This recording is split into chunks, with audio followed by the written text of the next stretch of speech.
Hello, all. Welcome to this reading.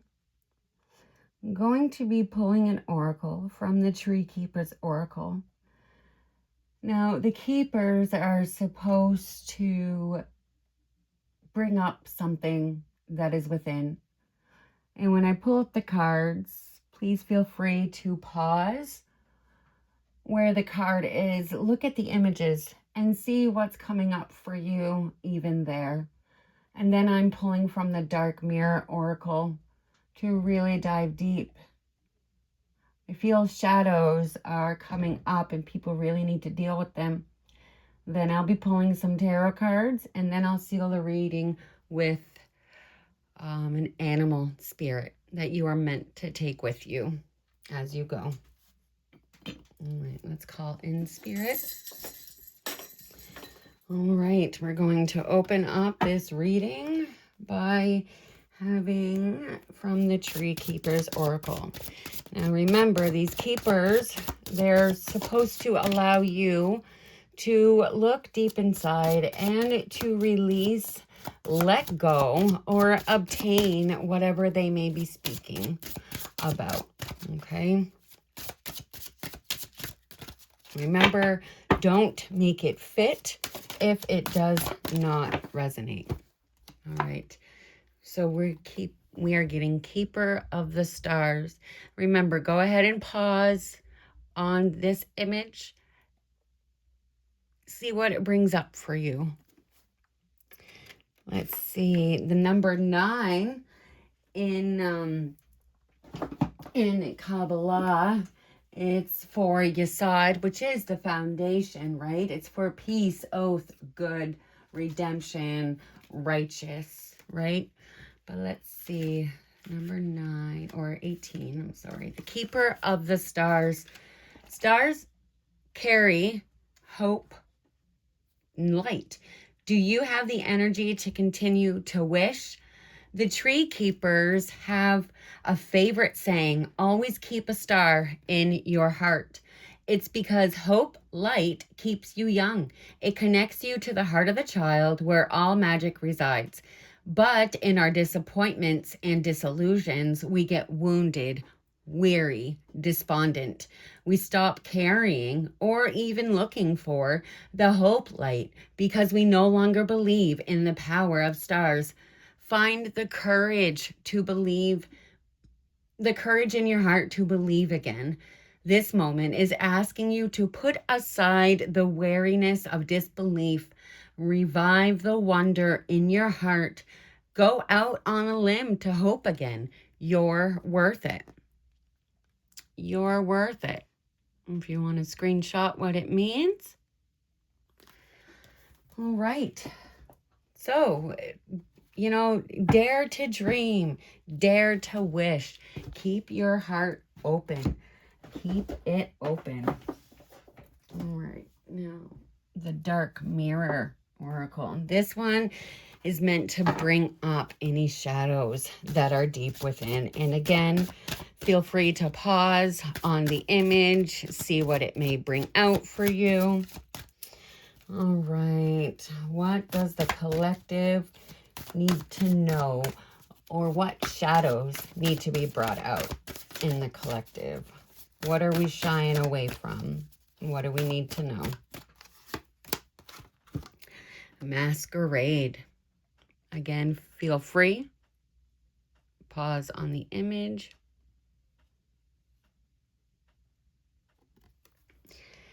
Masquerade. What's that? Number 15. So the number 6 in Kabbalah. Now, I say Kabbalah because I'm very into it. It really helps the tarot readings go so much deeper.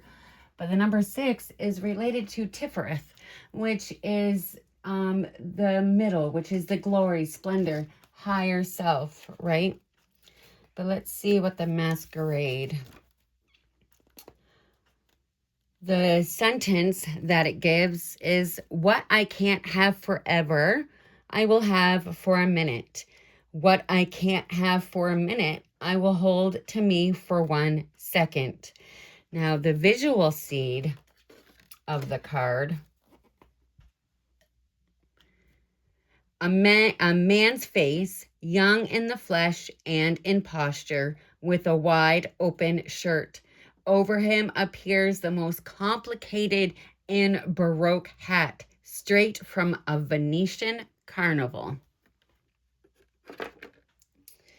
The sentence is, under the guise of Cupid, I will come to you. Under the guise of a thief, I will fly away. Now, the message. There's often guilt in taking the mask of Don Juan or Donna Juana. The seducer is not a master of love, neither of manipulation. He is the master of the ephemeral, of what is fleeting and brief and transient to the extreme.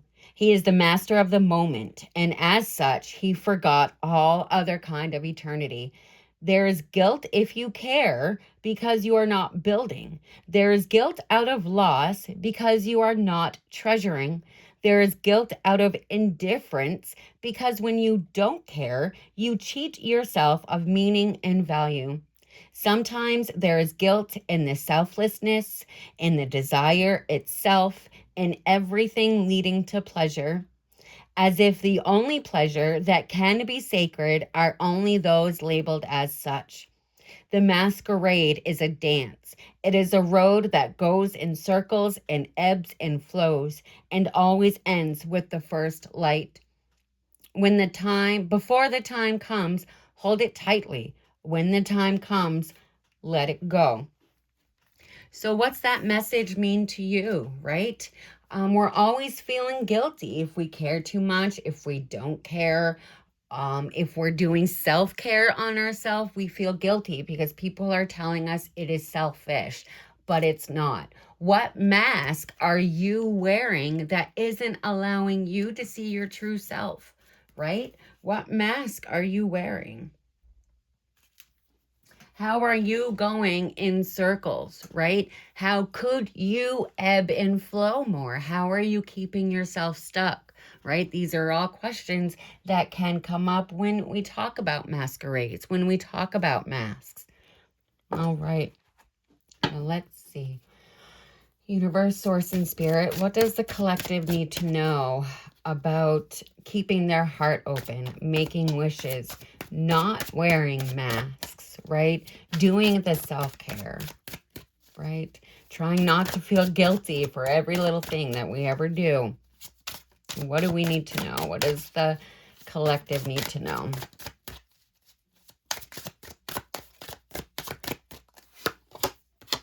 The Ten of Swords. The Ten of Swords. Now, in this deck, there are two different Ten of Swords. There is a traditional, and then this one. And this one talks about having conversations with the wise one, right? And the wise one, that would be us sitting in meditation, connecting to our higher self, right? What does your higher self tell you at this time, right? Maybe there's an elder in your community that everyone considers is a wise one. Have you ever sat down and spoken to them? What were their wishes? What were their shadows, right? And how'd they get so far in life, right? How'd they overcome what they overcame, right? These are all questions that can help us move on, right? When we sit in meditation and when we speak to ourselves, when we speak to our higher self, it is more of a chance for us to really heal. We can go to therapists and therapists can tell us to do this or that, but until we really connect with the one that is inside, the wise one that's inside, we can't really fulfill our potential, right? So keeping that conversation flowing between you and your higher self is what's going to help you elevate your life to the next level, right? Because your higher self always knows what is best for you.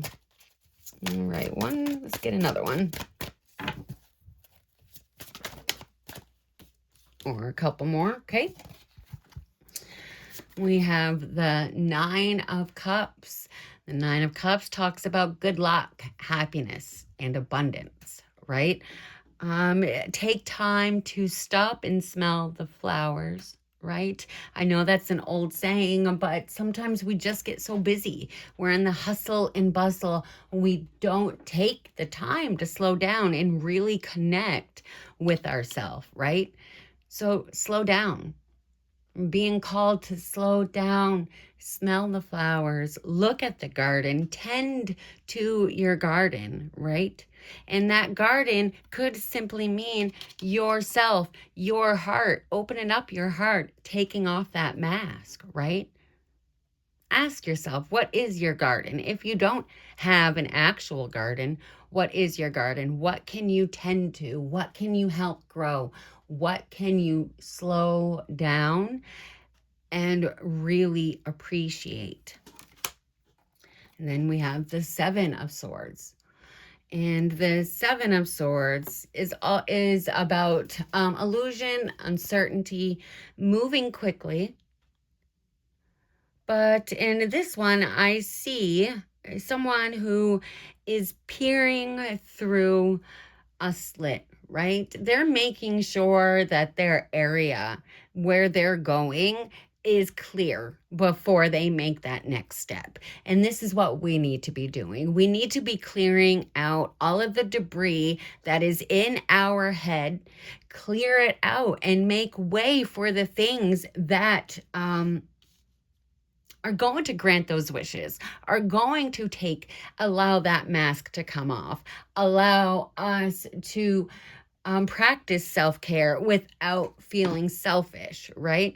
Allow us to remember the way that we react to what people say. It's all in our control, right? What can we clear out to make sure the way is clear for us? What do we need to let go of? What doesn't serve you? What doesn't serve you? Right? Letting go of what doesn't serve you, speaking to your higher self, connecting with yourself in meditation, slowing down, right? Slowing down that you're able to hear the universe and the songs that come on the radio and a flower that you see and a fly that passes by, right?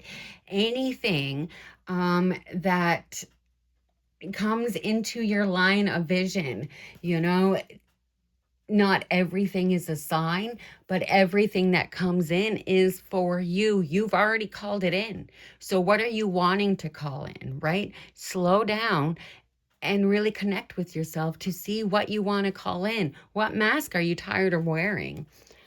All right, universe, source, and spirit. What spirit animal is with this collective at this time? And what message? The dolphin. Play. Swim in the happy joy of living. Inhale confidence and exhale fear. Dive into your wisdom. Go with the flow. Swim in the happy joy of living. Stop living for everybody else, right? Live for yourself. Let's get one more. Self-reliance, the snow leopard. You are strongly independent and often solitary. Integrity is important for your best outcome. Cloak yourself with invisibility and walk with the shamans. Use your intuition and let your life unfold in silent perfection. Use your intuition. Get in touch with yourself. Slow down. Make sure your head is clear. Let go of anything that doesn't serve you. Wish. Leave your heart open for all to come in. Let go of the masks. Embrace who you really are. All right. That is what I have for you. I hope it resonates. If it does not, as always, just please leave it behind. Thank you.